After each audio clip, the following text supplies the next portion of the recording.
আমার এই জন্যই কষ্ট পাচ্ছি, আমার আসামির সাজা হয়েছে সর্বোচ্চ সাজা। এটা আমাকে কষ্ট দেবে না, এটাই স্বাভাবিক। যে এই রায়টা ভিন্নভাবে হইলেও হইতে পারতো, হয়নি, যেটা আমার বিপক্ষে গিয়েছে, সেজন্য আমি ক্ষুব্ধ, আমার ভিতরে কষ্ট লালন করতেছি। আমি এর বাইরে আমার কিছু বক্তব্য নেই। আপিল করার সুযোগ নাই। আমি তো কষ্ট পাচ্ছি।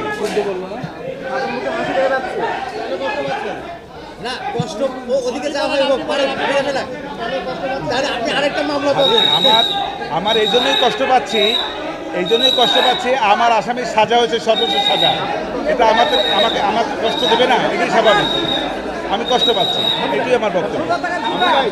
আর আমার পক্ষে এই মামলায় কোনো অ্যাপিল করার সুযোগ নাই যতক্ষণ পর্যন্ত না আমার ক্লায়েন্টরা এসে মাননীয় ট্রাইব্যুনালে সারেন্ডার করবেন অথবা তারা কোনোভাবে গ্রেপ্তার হবেন। এর আগ পর্যন্ত কোনো অ্যাপিলেট ডিভিশনে যাওয়ার আর কোনো সুযোগ নেই।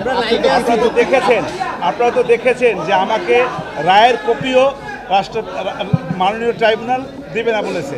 অতএব এই যে দিবে না সেটা আইনানুগ। এরা অনেকে বলছে যে তারা এই রায় সন্তুষ্ট না, তারা আপিল বিভাগে যাবে। আপনি তো একজন আইনজীবী, তারা কি আপিল বিভাগে এই রায়ের বিরুদ্ধে যেতে পারে? কারণ তারা তো সাক্ষী দিয়ে এই মামলার অংশ হয়েছে। কার বিরুদ্ধে যাবে আমি তো বুঝলাম না। যেতে পারে শুধু ইয়ের বিরুদ্ধে, চৌধুরী আব্দুল রহমানের বিরুদ্ধে। তারা কি যেতে পারে? তাদের পক্ষে মামলা করেছে তারা যেতে পারবে, তারা তাদেরকে বলতে পারবে যাওয়ার জন্য, সেটা অধিকার তো তাদের আছে। অনেক যুক্তিতর্ক দিয়েছিলেন, এগুলি কি ন্যায় নিতে হবে? এগুলি কি তাহলে ন্যায় নেই? যুক্তিতর্ক দিয়েছিলেন যে আমার যুক্তিতর্ক ন্যায় নিতে তো বলবো না। আমার যুক্তিতর্ক তো ওনারা নিয়েছেন, অনেক কিছু তো নিয়েছেন। নেওয়ার ফলে মাননীয় ট্রাইব্যুনালের কাছে মনে হয়েছে আমার যুক্তির চাইতে ওনাদের যুক্তি আরও বেশি স্ট্রং, সেটা মনে করে তারা সেইভাবে রায় দিয়েছেন। অথবা আমারটা ন্যায় নেই, এটা আমি বলবো না।